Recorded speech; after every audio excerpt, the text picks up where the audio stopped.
آج کل ذکر الہی میں اکثر لذت نہیں آتی، تو اس کا سب سے بڑا سبب اکل و شرب، حرام اور مشتبہ مال ہے۔ عقل حلال کے ساتھ صدق مقال بھی ہو تو اللہ کے ذکر کا فوراً اثر ہوتا ہے اور طبیعت میں فرحت اور سرور پیدا ہوتا ہے، لیکن اگر دل مسخ ہو جائے تو پھر اثر نہیں ہوتا۔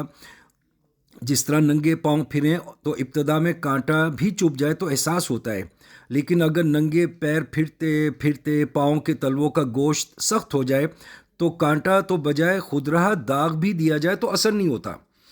دھوپ اور پتھریلی زمین پر ننگے پاؤں چلنے والے بدوؤں کے پاؤں اتنے سخت ہو جاتے ہیں کہ ان کو داغ دینے کا بالکل احساس نہیں ہوتا۔ یہی حال دیہات کے زمینداروں کا ہے۔ اس طرح اگر دل میں نور فطرت موجود ہو تو ذکر الہی کا اثر فوراً ہوتا ہے۔ تیز چھری سے بکری بھی 1 منٹ میں ذبح ہو جاتی ہے، کیونکہ اس کی گردن میں ہڈی نہیں ہوتی، لیکن سور اس چھری سے ذبح نہیں ہو سکتا کیونکہ اس کے گلے میں سخت ہڈی ہوتی ہے۔ کہتے ہیں کہ سور گردن کو موڑ نہیں سکتا۔ جو سور کا شکار کرتے ہیں وہ اس کی اسی کمزوری سے فائدہ اٹھاتے ہیں۔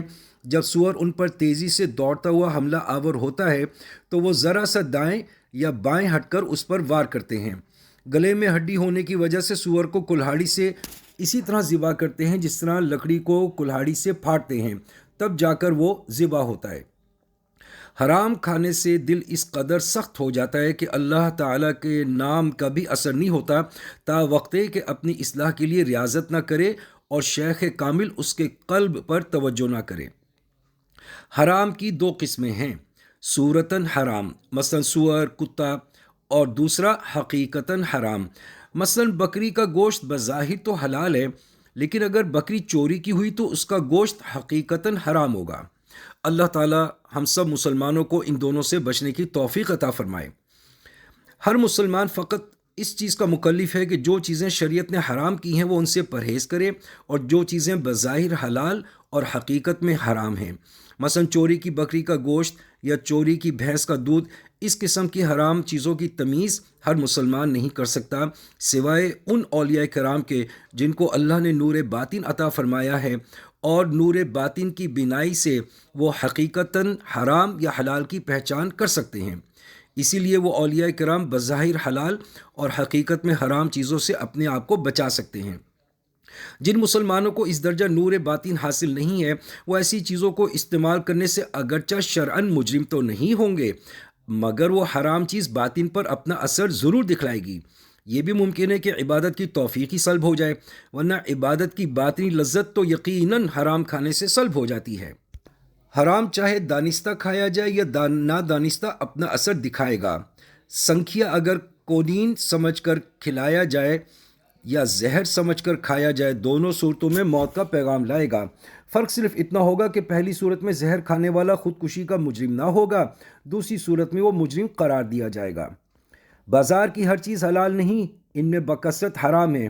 اللہ کے پاک نام سے بعض اللہ کے بندوں کو یہ نعمت نصیب ہوتی ہے کہ ان کو حلال اور حرام کی تمیز ہو جاتی ہے۔ ضروری نہیں کہ ہر ذاکر کو یہ نعمت مل جائے، اللہ جس کو چاہے اپنے فضل سے عطا فرمائے۔ جیسے ہر ہرن کے پیٹ میں نافع نہیں ہوتا، اللہ تعالیٰ جس کے پیٹ میں چاہے پیدا کر دے۔ ایک نقش بندی بزرگ تھے، میں ان کا بے حد ادب کرتا تھا، اگرچہ میرا خاندان قادری ہے، اور اس کا صلہ مجھے یہ دیا کرتے تھے کہ جب لاہور سے گزرتے تو زیارت کرانے کے لیے تشریف لے آتے تھے۔ انہوں نے ایک دفعہ مجھ سے فرمایا کہ میں گاؤں میں گیا، وہاں کے لوگوں نے شکایت کی کہ ان کو کچھ دنوں سے ذکر الہی میں لذت نہیں آتی۔ صوفیہ کرام کی اصطلاح میں اس کو قبض کہتے ہیں۔ اللہ اللہ کرنے میں جو لذت حاصل ہوتی ہے وہ بند ہو جاتی ہے۔ وہ فرماتے تھے کہ جب اللہ تعالیٰ سے اس کے متعلق دریافت کیا گیا تو مجھے بتلایا گیا کہ گاؤں والے ایک دن چوری کی گائے کا گوشت کھا گئے، جس کی وجہ سے اللہ پاک ناراض ہو گئے اور ذکر کی لذت سے محروم ہو گئے۔